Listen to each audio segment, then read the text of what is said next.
আসসালামু আলাইকুম ওয়া রাহমাতুল্লাহ। আলহামদুলিল্লাহি ওয়াহদা ওয়াসসালাতু ওয়াসসালামু আলা নাবিয়্যা বা'দা।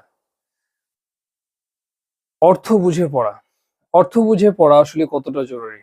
অর্থ বুঝে পড়া অত্যন্ত জরুরি। কেননা আপনি অর্থ না বুঝলে আপনি কারো সাথে কথা বলে শান্তি পাবেন।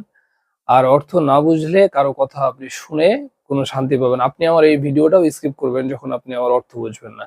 যখন অন্য ভাষার লোক আমার এই ভিডিওটা দেখবে তারা কিন্তু স্কিপ করবে। কেন?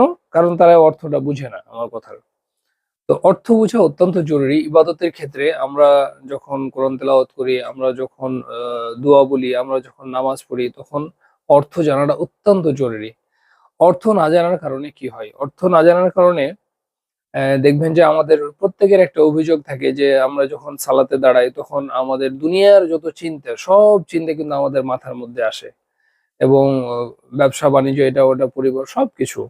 তো এটার কারণ একটা হচ্ছে যে আমরা যখন তেলাওয়াত করি নামাজে তখন আমরা অর্থটা বুঝি না। শুধু মুখে পড়ি আরকি মুখস্থ।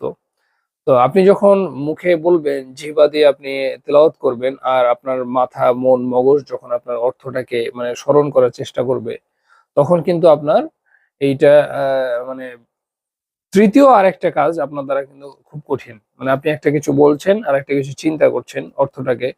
আর পাশাপাশি আরেকটা তৃতীয় কাজ করা কিন্তু খুব কঠিন। এজন্য নামাজে মনোযোগের জন্য অর্থ জানাটা খুব জরুরি। আরেকটা বিষয় হচ্ছে যে আপনি অর্থ বুঝলে একমাত্র আপনি যে একাগ্রতা, যে খুজু নামাজের ভিতরেও যে আপনার মনোযোগ এটা আপনি আনতে পারবেন। কারণ কি? কারণ হচ্ছে আমি যে তেলাওয়াত করছি, আমি যে কথা বলছি আল্লাহর সামনে, আমি যে দোয়া করছি আল্লাহর কাছে, এইটা যখন আমি জানবো যে আমি এইটা বলছি, তখন এটার মানে প্রভাব আমার ভিতরে কাজ করবে এবং একাগ্রতা আসবে। আর এই অর্থ না বুঝার কারণে আমরা কি দে দেখেন যে নামাজে যখন বলি যে সূরা ফাতিহা যে ইয়াকা নাবুদু ওয়া ইয়াকা নাস্তাইন। তো এইটা বলার পরে নামাজ শেষ হওয়ার পরে তখন আমরা কি করি? আবার যেয়ে কারো কাছে আল্লাহ ছাড়া অন্য কারো ইবাদত করি অথবা আল্লাহ ছাড়া অন্য কারো কাছে চাই। অথচ আমি নামাজের মধ্যে বলছি যে ইয়াকা নাবুদু তোমারই ইবাদত করি, ওয়া ইয়াকা নাস্তাইন এবং তোমার কাছেই শুধু সাহায্য কামনা করি। এমন জিনিস যেটা আল্লাহ ছাড়া কেউ দিতে পারে না। হ্যাঁ? সন্তান বলেন বা সুস্থতা বলেন বা যাই হোক। তো এই বিষয়গুলো। তো আমরা এইজন্য অর্থ বুঝা অত্যন্ত জরুরি, খুবই জরুরি। অর্থ না বুঝার কারণে আরেকটা কি হয় দেখবেন আমাদের বাংলাদেশে ইমামরা অ্যা আপনি কখনো দেখবেন না যে বাংলাদেশী ইমামরা তারা মানে নামাজের মধ্যে কান্না করছে। খুব কম, খুব রেয়ার। কিন্তু আরব কান্ট্রির যেসব ইমামরা আছে তারা কিন্তু নামাজের মধ্যে কান্নাকাটি করে।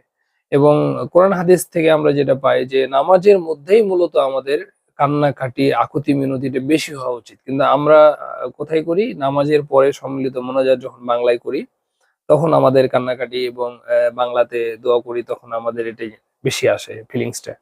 কারণ হচ্ছে যে অর্থ জানি না। তো আরব কান্ট্রির ইমামগুলা দেখবেন আপনি তারা নামাজের মধ্যে কান্নাকাটি করছে। কারণ কি? যে যখন একটা জাহান্নামের আয়াত আসে, যখন একটা জান্নাতের আয়াত আসে, যখন একটা শাস্তির আয়াত আসে অথবা আল্লাহর দয়া, ভালোবাসার আয়াত আসে, তখন তারা কান্না করে। কারণ তারা অর্থটা বুঝে। কিন্তু আমরা তিলাওয়াত করি কিন্তু অর্থ বুঝি না। যার কারণে আমাদের মধ্যে কোনো ফিলিংস থাকে না। এটা একটা অ্যা খেয়াল করলেই আপনি দেখতে পারবেন। আসলে আপনি অর্থ জানে না এমন মানুষের সামনে যদি আপনি কথা বলেন, তাহলে কিন্তু আপনার কথার কোনো ভ্যালু থাকবে না। অথবা আপনাকেই এমন কেউ কিছু বলছে যেটার অর্থ আপনি জানেন না, তাহলে আপনি কিন্তু সেটা গুরুত্ব দিবেন না। যত গুরুত্বপূর্ণ কথা হোক না কেন। এজন্য আমাদের অর্থ বুঝা উচিত। আমাদের কম শিখলেও মানে অর্থসহ দোয়া হোক, সূরা হোক শিখা উচিত। বিশেষ করে আমি বলব যে সালাতের মধ্যে আমরা মানে তাকবীরে উলা থেকে সালাম ফিরা পর্যন্ত যে সময়টা, এই সময়টার মধ্যে আমরা যাই বলি, এটা আমাদের অর্থটা জানা উচিত। খুবই সহজ, খুবই সহজ। আপনি ১ দিন ২ দিনে আপনি এটা আয়ত্ত করতে পারবেন ইনশাআল্লাহ। তো আল্লাহ যেন আমাদের তৌফিক দান করে। এই দোয়া করি। আল্লাহ আমাদের ভালো কাজগুলো কবুল করুক। আল্লাহ আমাদের গুনাহগুলো ক্ষমা করুক। আসসালামু আলাইকুম ওয়া রাহমাতুল্লাহি ওয়া বারাকাতুহু।